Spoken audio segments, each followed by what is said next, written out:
बहुत अच्छे से समझेंगे, क्योंकि यहाँ से परीक्षा में आता ही है, बोर्ड एग्जाम के लिए मोस्ट इंपॉर्टेंट क्वेश्चन है। तो चलिए अच्छे से समझ लेते हैं। क्वेश्चन दिया गया है कि कोष्टकों में दिए गए शब्दों में सही शब्दों का प्रयोग करते हुए रिक्त स्थान को भरिए।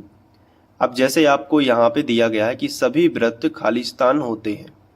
अब आपसे पूछा गया है कि सर्वांग सम होते हैं या फिर समरूप होते हैं, इन दोनों में से कोई भी एक चीज यहाँ पे आएगी। तो इसको हम पहले समझ लेते हैं। देखो, सभी व्रत की बात हुई है, तो दुनिया में कई व्रत बड़े होंगे, कई व्रत छोटे होंगे, कई और छोटे होंगे, कई इससे भी बड़े होंगे। तो इन्होंने बोला है सभी व्रत, तो सभी व्रत सर्वांग सम तो हो नहीं सकते, क्योंकि सर्वांग सम का मतलब क्या होता है कि जिस साइज का ये है, दुनिया में सभी व्रत इसी साइज के होते हैं। ऐसा तो पॉसिबल है नहीं, कोई छोटा व्रत भी होगा, कोई बड़ा व्रत भी होगा, कोई उससे छोटा भी होगा, लेकिन दिखने में सब एक से होंगे। भले ही इनके आकार अलग अलग हैं, लेकिन दिखने में सभी व्रत हैं। तो इन्होंने पूछा कि सभी व्रत कैसे होते हैं, तो सर्वांग सम तो हम कभी नहीं भर सकते, क्योंकि सर्वांग सम तो इसका मतलब है कि सभी व्रत एक से होते हैं, लेकिन ऐसा है नहीं। तो समरूप होते हैं, सभी व्रत दिखने में एक जैसे होते हैं। तो हम यहाँ पे जो भरेंगे, पहला ऑप्शन क्या हो जाएगा, समरूप। तो हम यहाँ पे भर देते हैं, ठीक है। ये अगर एग्जाम में आ जाए तो आप इसको अच्छे से कर लेना, समरूप इसको कहेंगे। अगला क्वेश्चन है कि सभी वर्ग खालिस्तान होते हैं। अब सभी शब्द जब भी आए तो दुनिया में हर चीज एक नाप की नहीं हो सकती, यानी वो सर्वांग सम नहीं हो सकती। तो इसमें भी आप क्या भर दोगे, इसमें भी आप बड़े आराम से क्या भर सकते हो, समरूप भर सकते हो, कोई दिक्कत नहीं है। क्योंकि सभी शब्द जब भी सभी आ जाए ना, तो सभी चीजें एक समान नाप की नहीं हो सकती, केवल वो दिखने में एक जैसी हो सकती हैं। जैसे सभी वर्ग दिखने में एक जैसे होते हैं, लेकिन कोई छोटा वर्ग होता है, कोई बड़ा वर्ग होता है। तो इसलिए हम यहाँ पे समरूप भरेंगे। सर्वांग सम का मतलब क्या होता है, सर्वांग सम का मतलब होता है कि एक सी साइज हो बिल्कुल, लेकिन ऐसा पॉसिबल नहीं है, दुनिया में हर प्रकार के वर्ग हैं। अगला देखो, सभी खालिस्तान त्रिभुज समरूप होते हैं।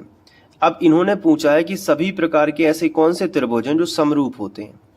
आपके पास दो ऑप्शन है, देखो इसको अच्छे से समझ लेना, समद्विबाहु या फिर समबाहु। समद्विबाहु त्रिभुज क्या होता है, जिसकी दो भुजाएं तो समान होती हैं, लेकिन तीसरी भुजा भिन्न होती है। ये दोनों भुजाएं समान होती हैं, लेकिन समबाहु त्रिभुज में क्या होता है, समबाहु त्रिभुज में ये तीनों भुजाएं बिल्कुल समान होती हैं, जितनी की ये रहेगी उतनी की ये रहेगी, उतनी की ये रहेगी, आपको पता है ना। लेकिन इन्होंने पूछा है कि सभी त्रिभुज समरूप होते हैं।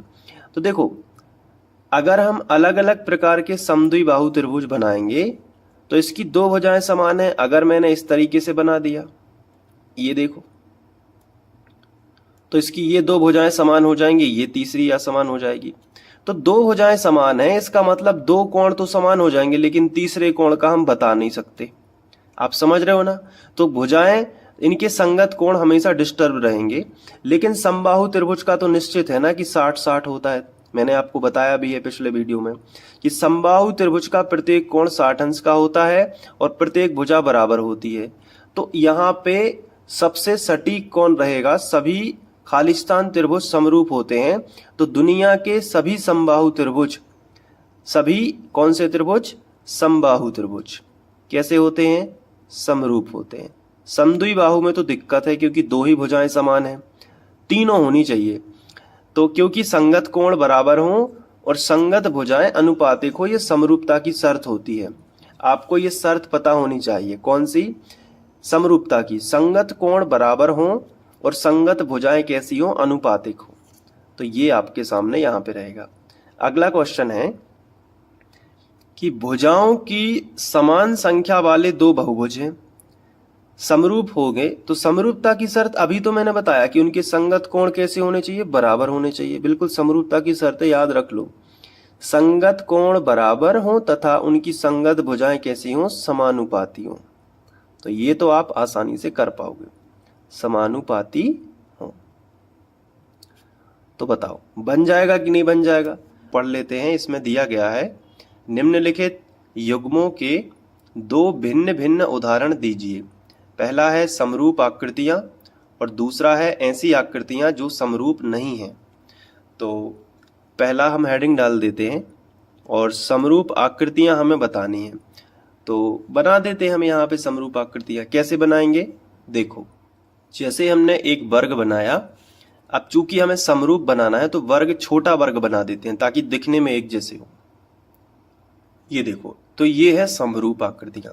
लेकिन इन्होंने पूछा है कि दो भिन्न भिन्न उदाहरण देने हैं, तो एक तो हमने दे दिया, अब एक एग्जाम्पल हम और दे देते हैं। तो यहाँ पे ये इसको हम फर्स्ट नाम दे देते हैं या ए नाम दे देते हैं, ठीक है। अब एक उदाहरण और देना है समरूपता का ही, तो हम दे सकते हैं एक बड़ा त्रिभुज एक छोटा त्रिभुज, या एक बड़ा वृत्त एक छोटा वृत्त। तो मान लेते हैं कि एक बड़ा वृत्त मैंने बना दिया, ये देखो, और यहाँ पे एक छोटा वृत्त बना दिया, तो ये भी कैसे हैं, समरूप हैं। तो ये समरूप आकृतियां हैं। अब इन्होंने पूछा कि ऐसी आकृतियां जो समरूप नहीं हैं, तो वो भी बना देते हैं दूसरे पॉइंट में। ऐसी आकृतियां जो समरूप नहीं हैं, तो सबसे पहले तो हम एक वर्ग बना लेते हैं, और अगर हम छोटा वर्ग बना देंगे तो वो तो समरूप हो जाएंगे। तो यहाँ पे हम जानबूझ के गोला बना देते हैं।